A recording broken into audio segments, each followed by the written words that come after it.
Good morning. Let us read our next chapter, and the name of the chapter is The Ashes That Made Trees Bloom. Ashes are remains of burning of wood or any other material, that is rock in Hindi, what we call, and the ashes that made the trees to flourish, bloom. This is a story about an honest and hard-working old couple and their pet dog. The story is about an honest and laborious old couple and their dog. The neighbors are troublesome. The neighbors of this couple are not good. They are quarrelsome, and the day the dog dies is sad death, and the dog has to die a tragic death. The spirit of the dog gives solace and support to his master. The spirit of the dog, the spirit of the dead dog,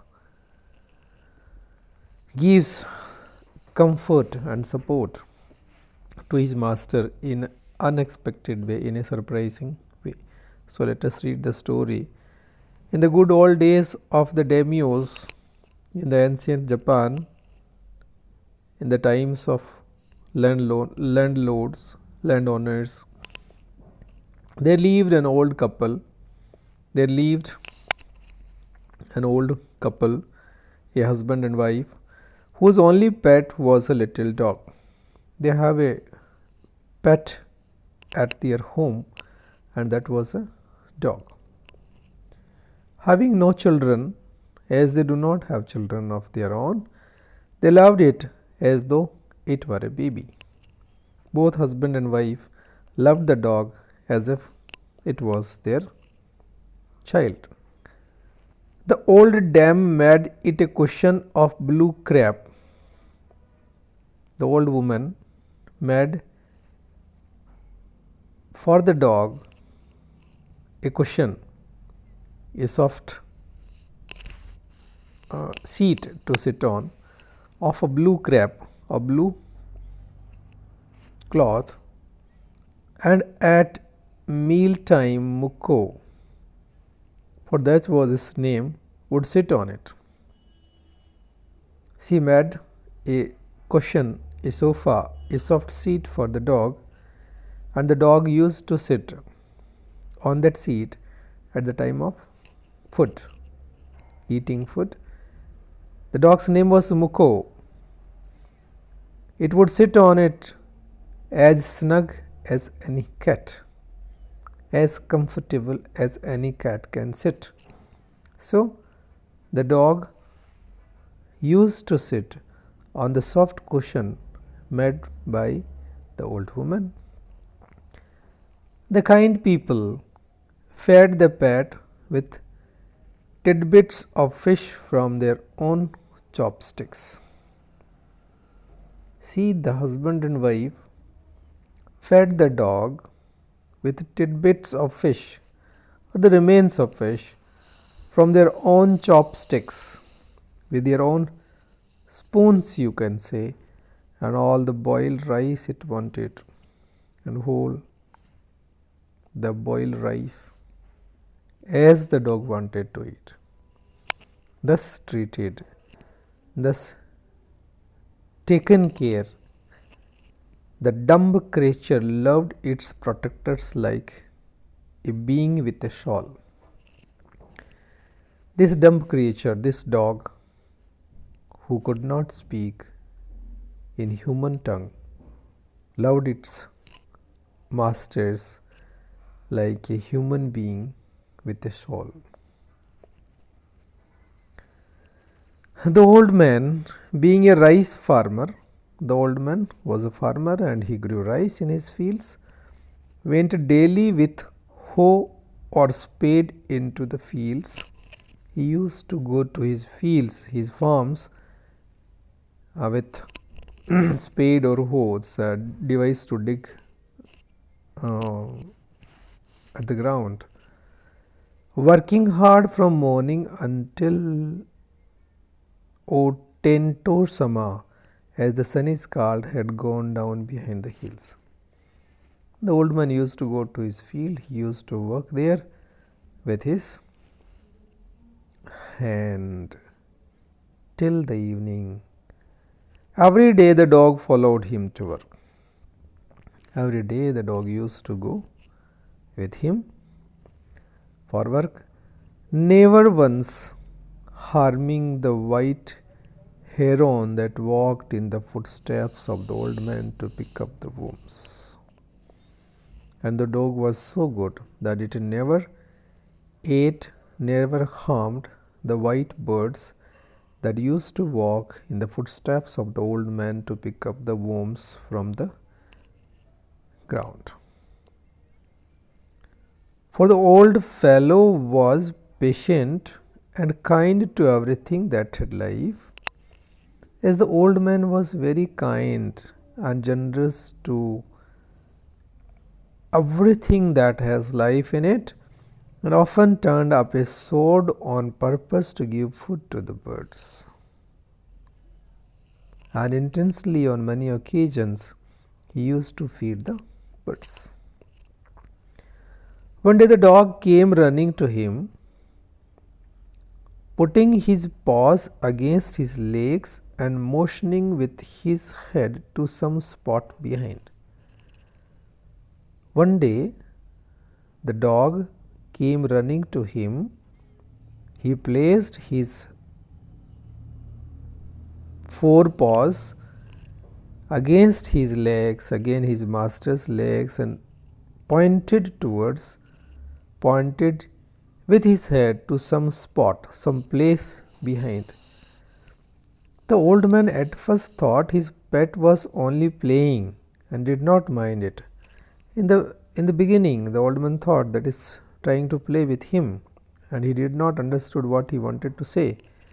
But the dog kept on whinnying, making sound, and running to and fro for some minutes.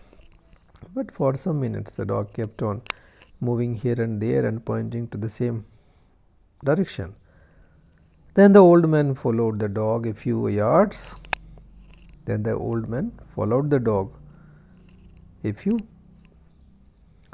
meters to a place where the animal began a lively scratching.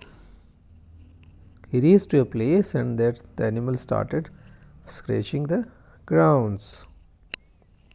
Thinking it was possibly a buried bone or bit of fish, the old man thought that there must be a bone or fish buried inside the ground. The old man struck his hoe in the earth. The old man struck the ground with his spade. When lo, and what did he see? A pile of gold gleamed before him. A heap of gold coins was there, shining in front of him.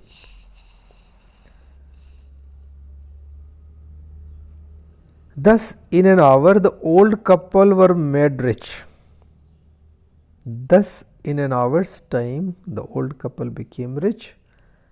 The good souls bought a piece of land. The old couple, now having money, was able to buy a piece of land, a small piece of land, made a feast for their friends. They gave a party to their friends and gave plentifully to their poor neighbors. And they gave lot of to their neighbors who were not rich. As for the dog, they patted him till they nearly smothered him with kindness. They were very kind to the dog. They patted it. They thanked the dog with their kindness and love. Now, in the same village, there lived a wicked old man and his wife, not a bit sensitive and kind, who had always kicked and scolded all dogs whenever any passed their house. In the same village, there lived an evil old couple who were very cruel, and whenever they saw a dog passing their house, they kicked and threw stones and scolded, abused hearing of their neighbors' good luck, when these cruel people came to know about the good luck of the old man and his wife, they coaxed, they persuaded the dog into their garden and set before him bits of fish and other dainties. They offered good food to their dog, hoping he would find treasure for them. They hope that this dog will bring good fortunes for them also, as it has brought to their own master. But the dog, being afraid of the cruel pair, would neither eat nor move. The dog was so much afraid of this unkind couple, that it neither ate nor moved here and there. Then they dragged him out of doors, taking a spade and hoe with them. At this, they pulled the dog out of the house. They took a spade and hoe with them. They took the tools to dig the earth. No sooner had the dog got near a pine tree growing in the garden than he began to paw and scratch the ground as if a mighty treasure lay beneath. So as soon as the dog reached near a big pine tree that was growing in the garden, the dog started scratching the ground, digging the ground, as if there was a great treasure in the ground below. "Quick, wife, hand me the spade and hoe," cried the greedy old fool as he danced with joy. He said to his wife, "Quick, hurry up, wife, give me my tools, let me dig the ground. There must be a lot of treasure." Then the greedy old fellow, with a spade and the old crone, the greedy old man and his old wife, with a hoe and spade, began to dig, but there was nothing but a dead kitten. They could not find anything buried there. What they found was, there was a dead kitten. Kitten is the small one of a cat, the smell of which made them drop their tools and shut their noses. When they dug the ground, there was such a bad smell that they have to shut their nose. Furious at the dog, very angry at the dog, the old man kicked and beat him to death. The old man kicked the dog and beat him to death. They killed the dog, and the old woman finished the work by nearly chopping off his head with the sharp hoe. The old woman cut the dog into pieces. Then they flung him into the hole and heaped the earth over his carcass, over his dead body. They buried the dog under the ground. The owner of the dog heard of the death of his pet, and mourning for him as if he had been his own child, went at night under the pine tree. The owner of the dog, the good old man and his wife, when they heard of the death of the dog, they were very sad, and at night they went under the pine tree where the dog was buried. He set up some bamboo tubes in the ground.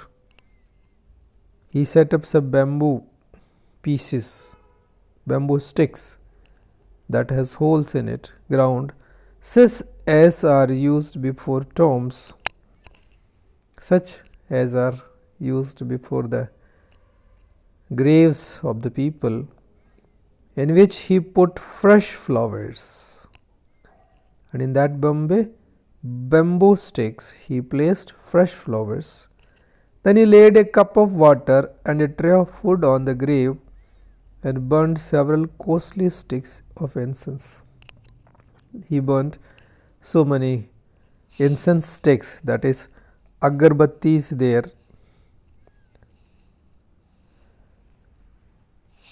He mourned a great while for his pet, calling him many dear names as if he were alive.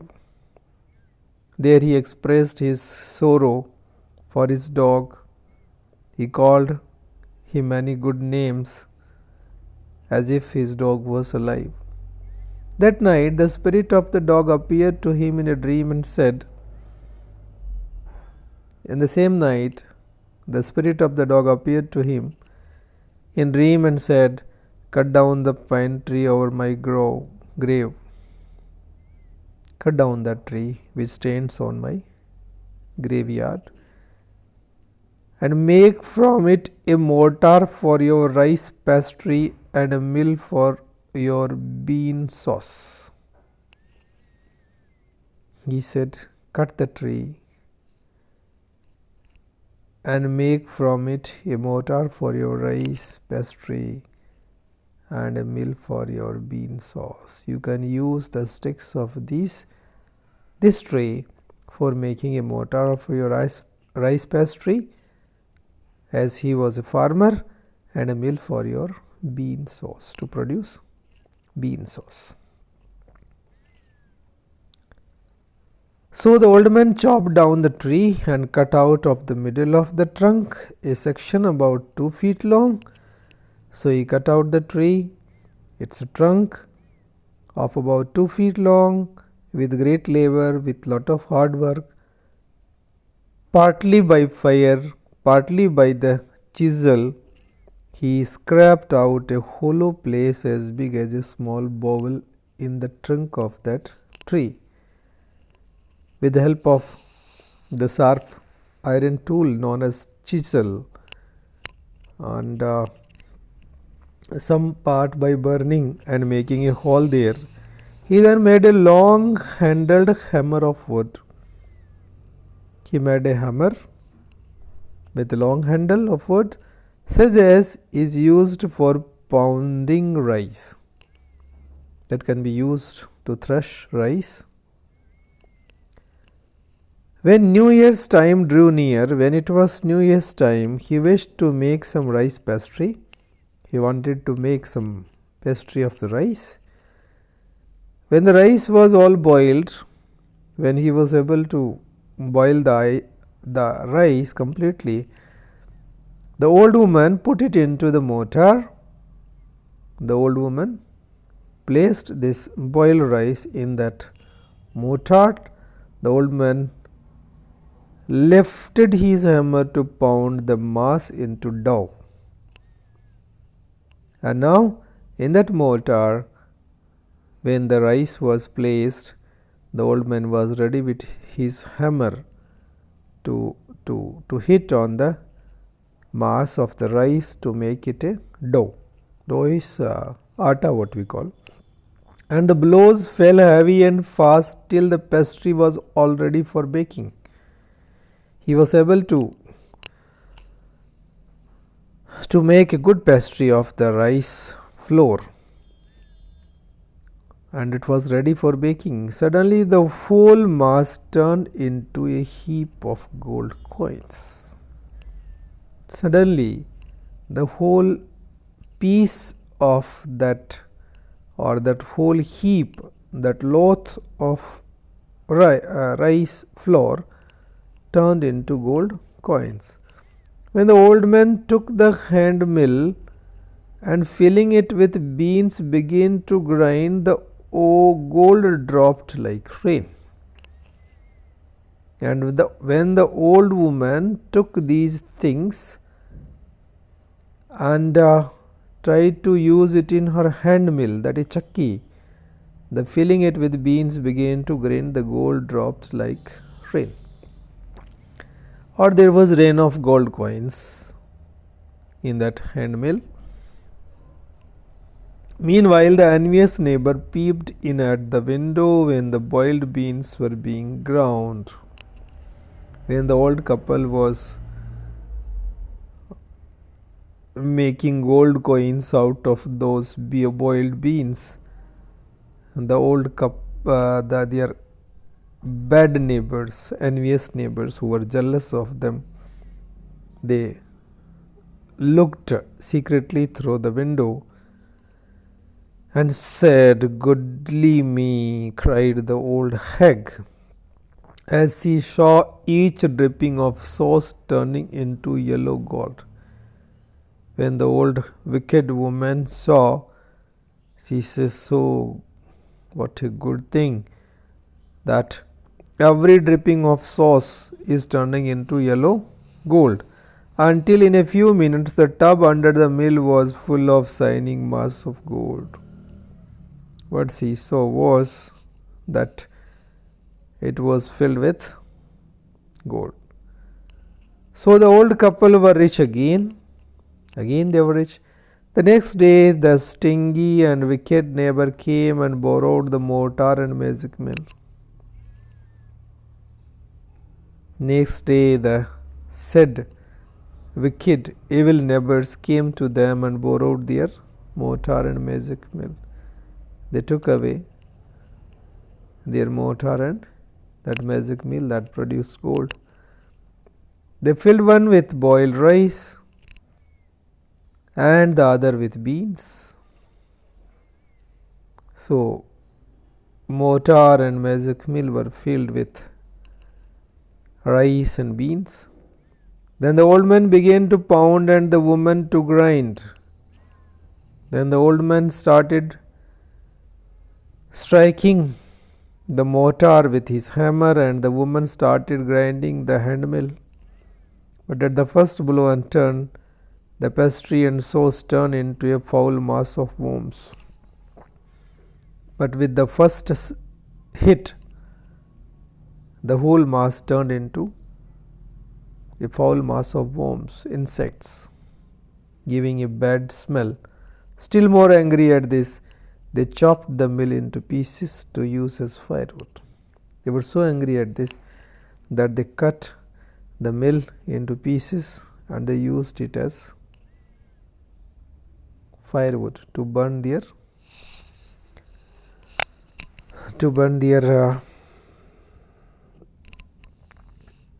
stove. And this way they were